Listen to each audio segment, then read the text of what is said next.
오늘 저는 여러분과 함께 두려워해야 할 분이라는 제목으로 하나님의 말씀을 전하고자 합니다. 예수님께서는 제자들을 세상에 보내시면서 그들이 당하게 될 일을 생각을 하시면서 매우 안타까워하셨습니다. 왜냐하면 예수님께서는 그 제자들을 양을 이리 가운데 보내는 그런 마음으로 보내셨고, 또한 제자들이 고난과 또한 어려움을 겪을 것을 말씀하셨습니다. 그러나 그것이 결코 부끄러운 일이나 또한 제자들이 잘못해서 그런 것이 아니고, 예수님께서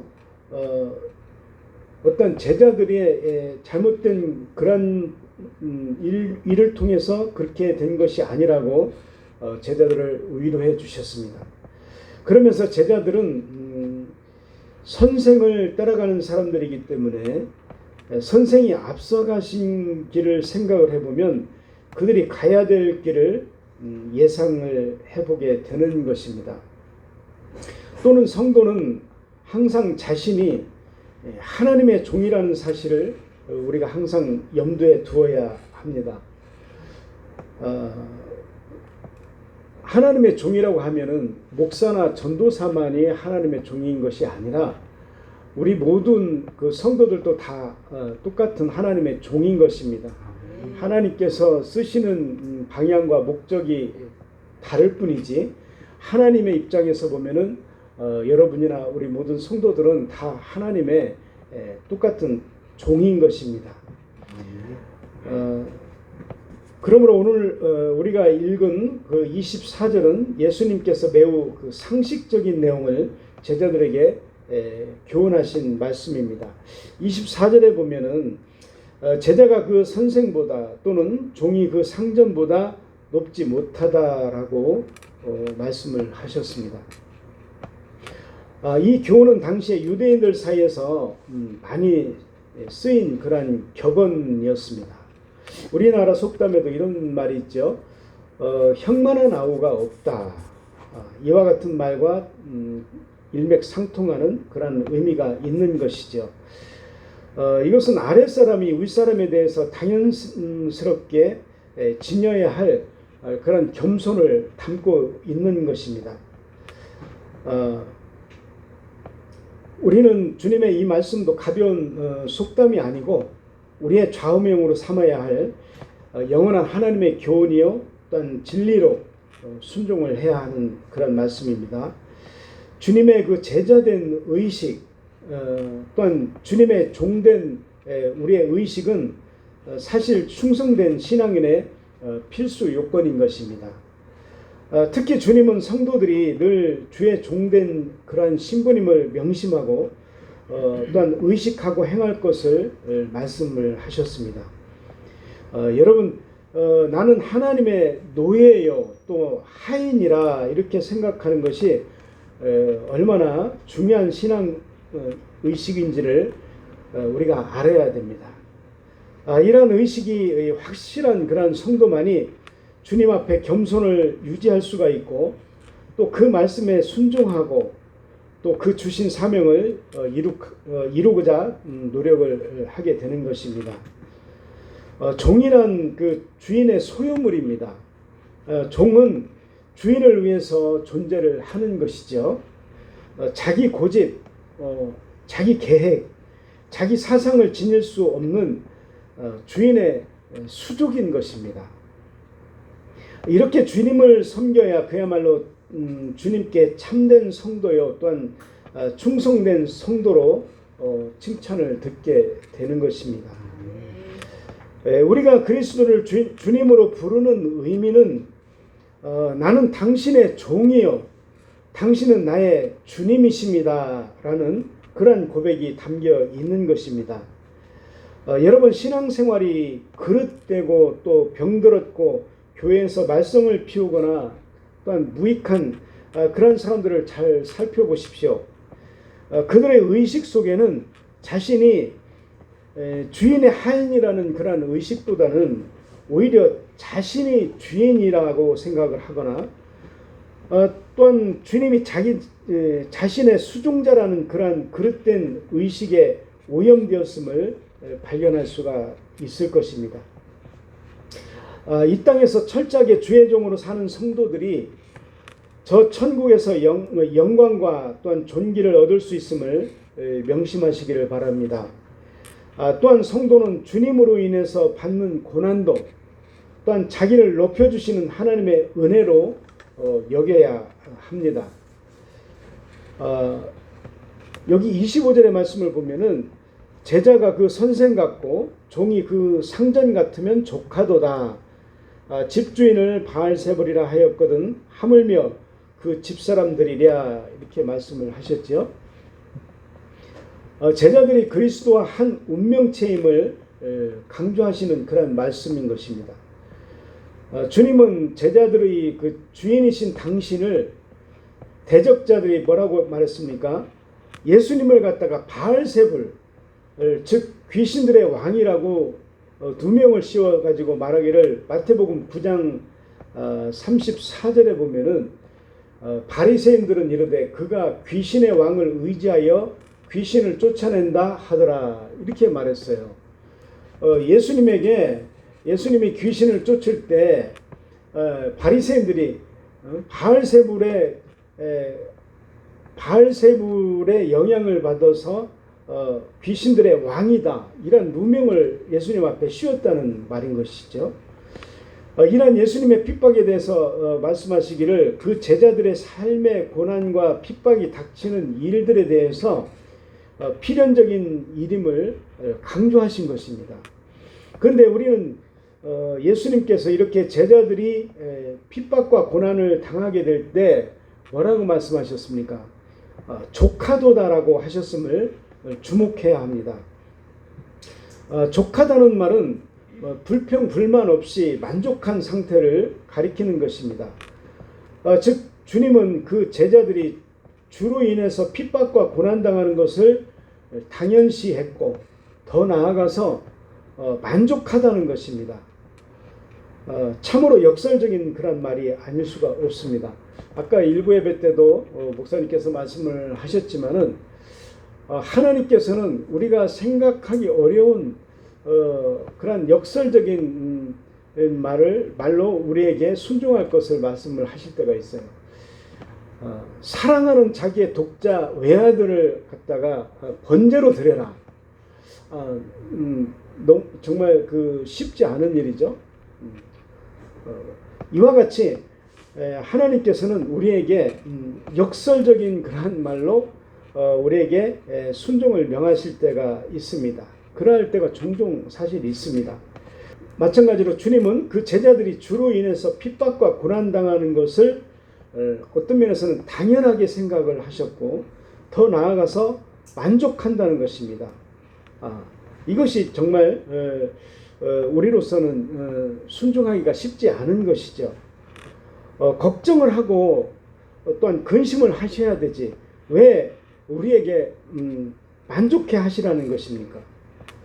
그러나 그 사실을 살펴보면은 주님에게도 또 우리에게도 고난당하는 일이 만족하고 또한 기쁜 일인 것입니다.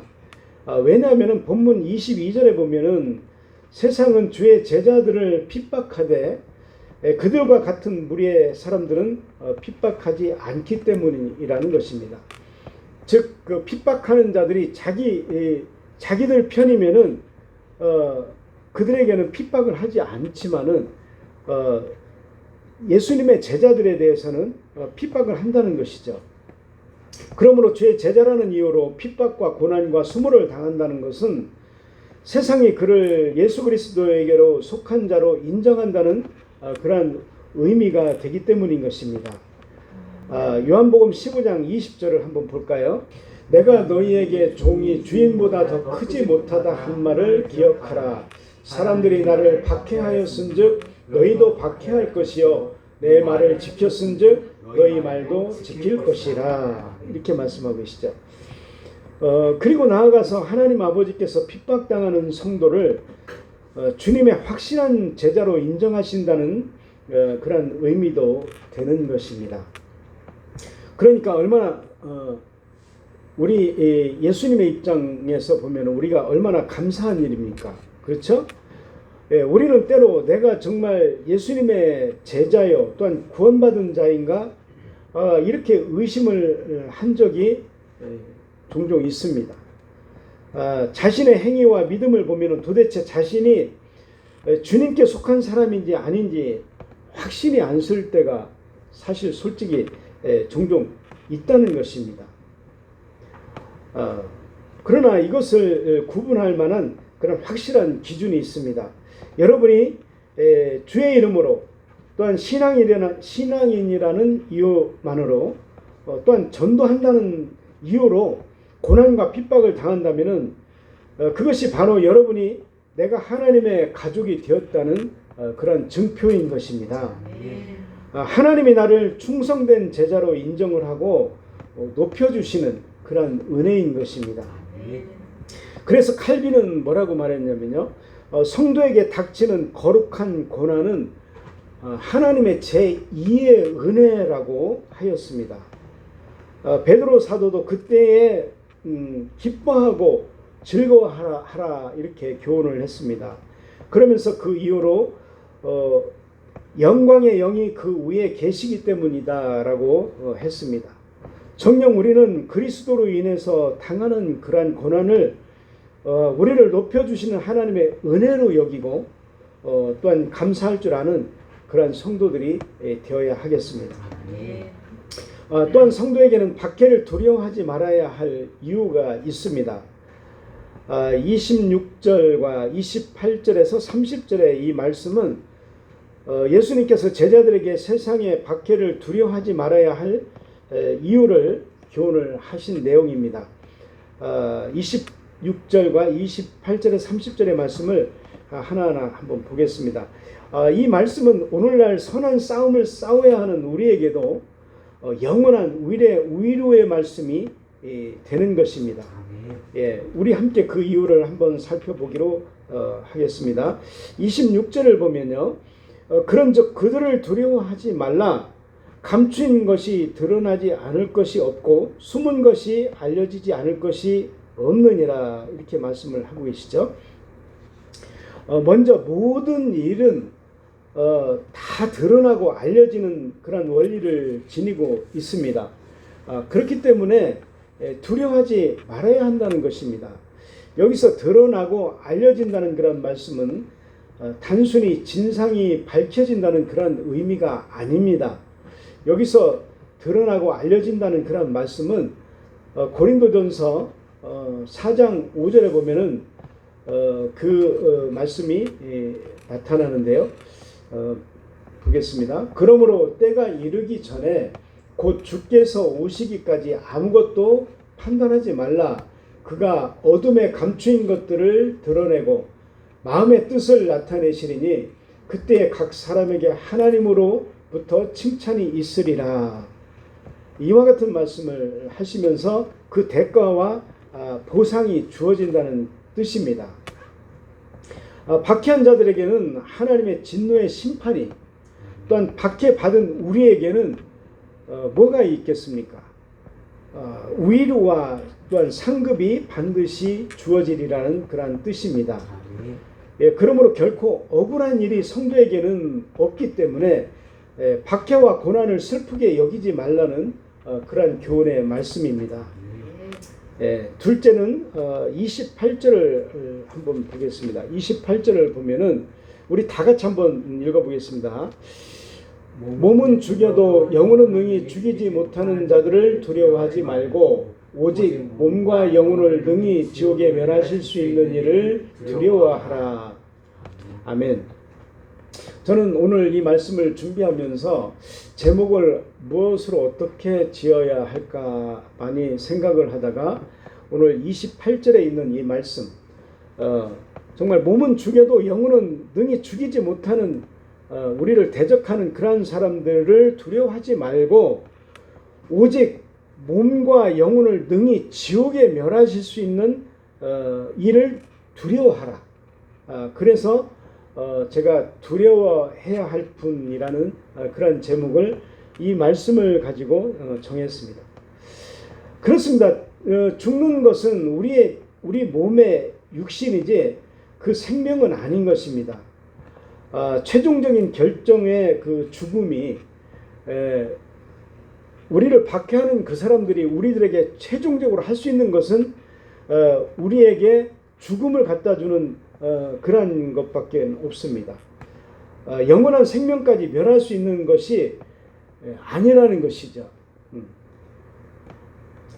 죽는 것은 우리 몸의 육신일 뿐이지 그 생명은 아니라는 것이죠. 우리가 39절을 한번 보면 39절에 뭐라고 말씀하고 계시냐면 자기 목숨을 얻는 자는 잃을 것이요 나를 위하여 자기 목숨을 잃는 자는 얻으리라 이렇게 말씀을 하고 계십니다. 자기 목숨과 하나님이 주신 생명은 다르다는 거예요. 예. 하나님은 때로는 아까도 말씀을 드렸지만 역설적인 표현을 말씀하실 때가 종종 있습니다. 죽음으로써 생명을 얻는 것 또한 이처럼 역설적인 그런 사실도 없는 것이죠. 인간의 목숨은 하나입니다. 그래서 그만큼 목숨은 귀합니다. 그래서 모든 이가 목숨을 귀하게 여기고 또한 죽는 것을 두려워합니다. 그런데 주님은 도리어 자기 목숨을 얻는 자는 잃을 것이고 주님을 위해서 자기 목숨을 잃어버리게 되는 자는 얻게 되리라고 말씀을 하고 있습니다. 이것은 일반적인 사람들의 상식으로는 도저히 납득하기가 어려운 말입니다. 생각해 보십시오. 죽으면 모든 것이 끝이라고 생각하는 사람들에게 있어서 죽으면 산다는 것이 이해가 되겠습니까? 예.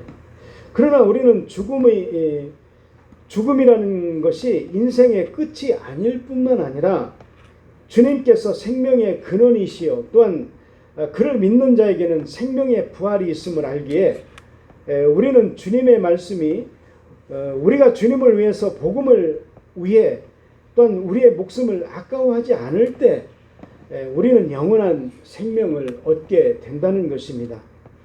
이보다 더 역설적인 그런 진리가 어디에 있겠습니까?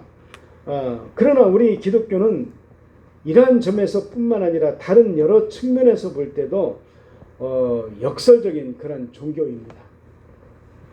사람은 언제나 누구나 다 죽게 마련인 것이죠. 그것이 이 땅에서 우리가 살아갈 때에 이 땅에 사는 동안의 목숨인 것입니다. 성경을 한번 보십시오. 계시록 20장 4절에서 6절의 말씀과 또한 11절에서 15절의 말씀이 있습니다. 우리 같이 한번 읽어볼까요? 자, 또 내가 보좌들을 보니 거기에 앉은 자들이 있어 심판하는 권세를 받았더라. 또 내가 보니 예수를 증언함과 하나님의 말씀 때문에 목배임을 당한 자들의 영혼들과 또 짐승과 그의 우상에게 경배하지 아니하고 그들의 이마와 손에 그의 표를 받지 아니한 자들이 살아서 그리스도와 더불어 1000년 동안 왕노릇하니 그 나머지는 죽은 자들은 그 1000년이 차기까지 살지 못하더라. 이는 첫째 부활이라. 이 첫째 부활에 참여하는 자들은 복이 있고 거룩하도다. 둘째 사망이 그들을 다스리는 권세가 없고 도리어 그들이 하나님과 그리스도의 제사장이 되어 1000년 동안 그리스도와 더불어 왕노릇하리라. 아멘. 또 11절부터 보면은 또 내가 크고 흰 보좌와 그 위에 앉으신 이를 보니 땅과 하늘이 그 앞에서 피하여 간 데 없더라. 또 내가 보니 죽은 자들이 큰 자나 작은 자나 그 보좌 앞에 서 있는데 책들이 펴 있고 또 다른 책이 펴졌으니 곧 생명책이라. 죽은 자들이 자기 행위를 따라 책들에 기록된 대로 심판을 받으니 이렇게 말씀이 되어 있죠. 그런데 이처럼 예수로 인해서 박해를 받아서 죽으면은 어떻게 됩니까? 우리가 읽었던 것처럼 순교자의 영광을 얻게 된다라고 말씀을 하고 계시죠. 네. 그리고 둘째 사망으로 불리는 영원한 죽음의 심판에서 확실하게 면제가 된다는 거예요. 예, 그러므로 박해를 인해서 받은 죽음은 확실한 영생으로 가는 특등석 티켓이 되는 것이죠. 예. 그러므로 우리는 박해를 두려워해야 될 필요가 있을까요? 없을까요?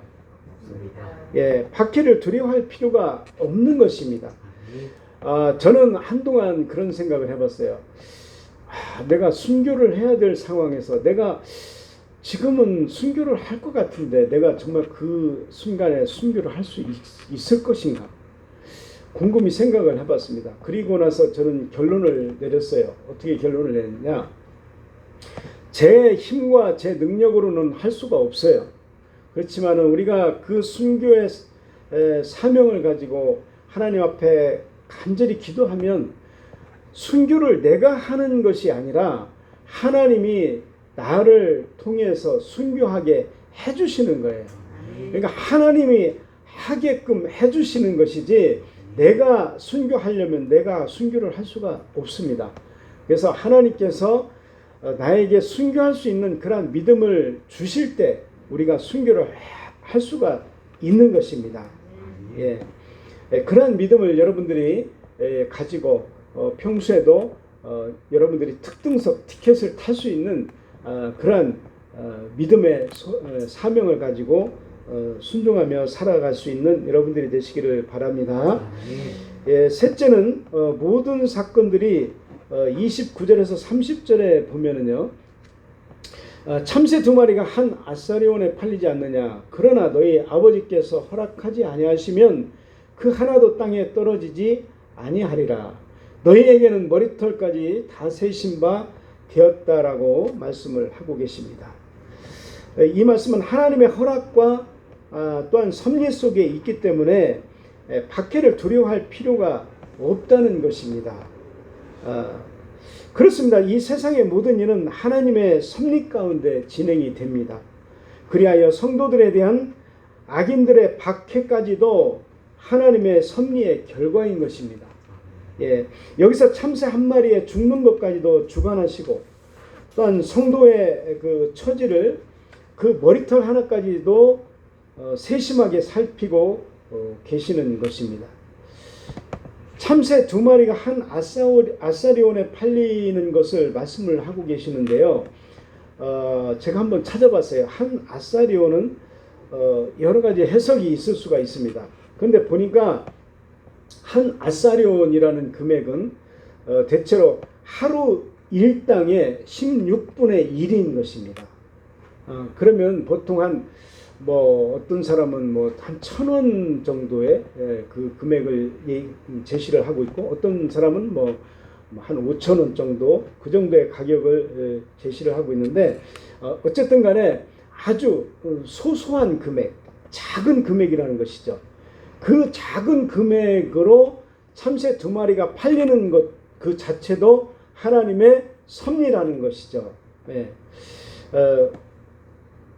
그러므로 작은 화폐 단위라고 이렇게 생각을 하면 되겠습니다.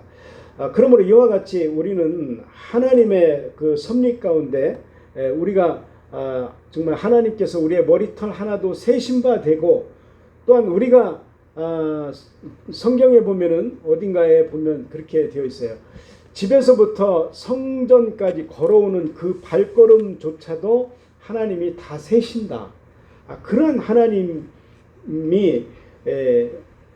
우리를 모든 우리가 이 땅에 살아가는 데 있어서는 하나님의 섭리 가운데 이루어진다라는 그런 말씀인 것이죠. 예, 사실 성도에 대한 박해는 복음을 더 깊고 또 더 넓게 다양하게 전파하려는 그런 하나님의 구원 섭리의 한 수단인 것입니다. 예, 그러므로 우리는 박해를 받을 때 패배감에 사로잡혀서 두려워하지 말고 오히려 승리의 계가를 불러야 하는 것입니다. 마지막으로 하나님께서는 고린도전서 10장 13절에 이렇게 말씀을 하고 계십니다. 사람이 감당할 시험 밖에는 너희가 당한 것이 없나니 오직 하나님은 미쁘사 너희가 감당하지 못할 시험 당함을 허락하지 아니하시고 시험 당할 즈음에 또한 피할 길을 내사 너희로 능히 감당하게 하시느니라. 이렇게 말씀하고 계십니다. 우리에게 감당치 못할 고난과 박해는 허락하지 아니하시고 또한 시험 당할 즈음에 피할 길을 주시는 그런 분이시기 때문에 더더욱 우리가 두려워할 필요가 없다는 것입니다.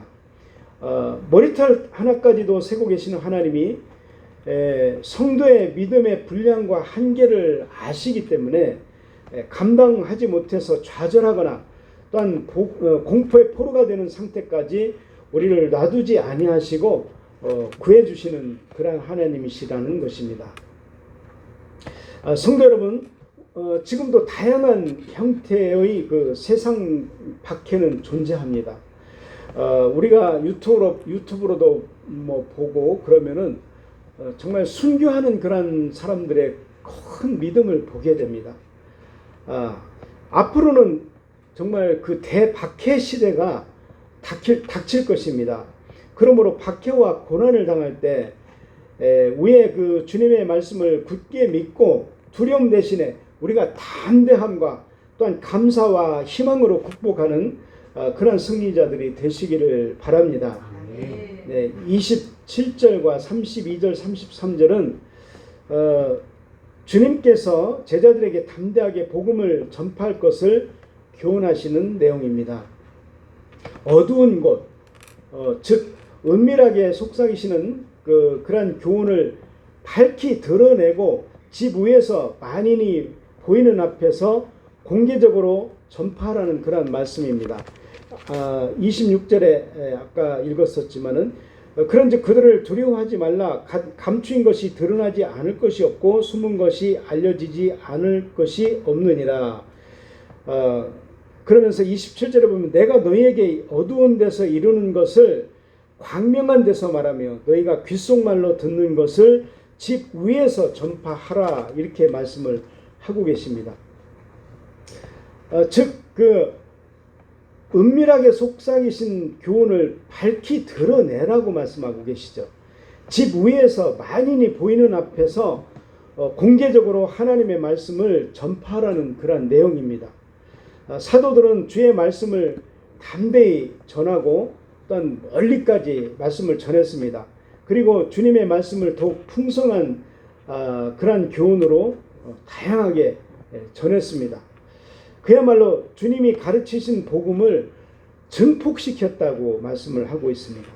요한복음 14장 12절을 보면은 내가 진실로 너희에게 이르노니 나를 믿는 자는 내가 하는 일을 그도 할 것이요 또한 그보다 큰 일도 하리니 이는 내가 아버지께로 감이라, 이렇게 말씀하셨습니다. 그러니까 예수님이 계실 때는 예수님의 말씀을 전했지만은 예수님이 떠나가신 뒤에 우리가 담대하게 하나님의 말씀을 증폭시키고 또한 담대하게 하나님의 말씀을 멀리까지 전해야 된다는 것입니다. 이러한 사명을 우리 성도들도 동일하게 감당을 해야 합니다. 우리는 담대하고 떳떳하게 나의 영적 정체를 밝히고 또한 복음 진리도 있는 그대로 전하는 한편 나아가서는 나의 재능과 은사로 다양하고 넓게 전할 수 있어야 합니다. 28절을 보면은 주님은 우리에게 뭐라고 말씀하셨죠? 몸은 죽여도 영혼은 능히 죽이지 못하는 자들을 두려워하지 말고 오직 몸과 영혼을 능히 주께서 멸하실 수 있는 일을 두려워하라, 이렇게 말씀을 하셨습니다. 이것은 진정 우리가 두려워할 자가 누구인지를 잘 보여주고 있는 말씀입니다. 사람들에게 있어 두려움은 대개 자기 생명에 대한 안전이 위협을 받을 때라든지 또한 그렇게 생각이 들 때가 찾아옵니다. 그리하여서 성도들도 핍박을 받아서 안전에 상당한 위협을 받을 때 두려워하게 됩니다. 그리고 그 두려움이 심하게 되면 두려움에서 벗어나기 위해서 심지어는 믿음을 배반하는 경우도 있습니다. 그러나 우리가 여기서 알 것은 사람의 핍박을 두려워하여서 믿음을 배반하게 되면은 하나님의 저주, 곧 영원한 그러한 멸망을 면치 못한다는 것입니다. 그러므로 우리는 하나님을 두려워하고 어떠한 경우에도 믿음만큼은 배신해서는 안 됩니다. 하나님의 저주, 곧 영원한 그러한 멸망을 면치 못한다는 것입니다. 아무리 신앙생활을 열심히 했다 하더라도 정말 그가 마지막 순간에 하나님을 배반하고 하나님을 버린다면은 그는 그동안에 열심히 신앙생활하고 하나님 앞에 충성하고 맹세하고 했던 모든 것들이 다 헛것이 될 것이고 그는 영원한 멸망을 면치 못한다는 것이죠. 그러므로 우리는 하나님을 두려워하고 어떠한 경우에도 믿음만큼은 배신해서는 안 됩니다. 사실 사람이 죽음 앞에서 두려워하지 않는다는 것은 쉬운 일이 아닙니다. 자신의 하나뿐인 그런 목숨을 잃게 된다라고 생각하면 그 앞에서 두려워한다는 것이 어쩌면 당연한 일일 수도 있습니다. 그렇지만은 우리는 내세에 소망을 가진 자로서 육신의 생명을 보존하기 위해서 믿음을 배반하는 그런 어리석음을 범해서는 절대로 안 되는 것입니다. 왜냐하면 그것은 짧은 이 세상의 삶과 영원한 생명을 바꾸는 행위이기 때문인 것입니다. 그러므로 정녕 우리는 영생과 영벌을 결정하시는 하나님을 두려워함으로 믿음을 끝까지 지키고 우리의 육신의 생명만 어쩔 수 없을 뿐인 그런 사람들을 두려워하지 마시기를 예수님의 이름으로 축원합니다. 기도하시겠습니다.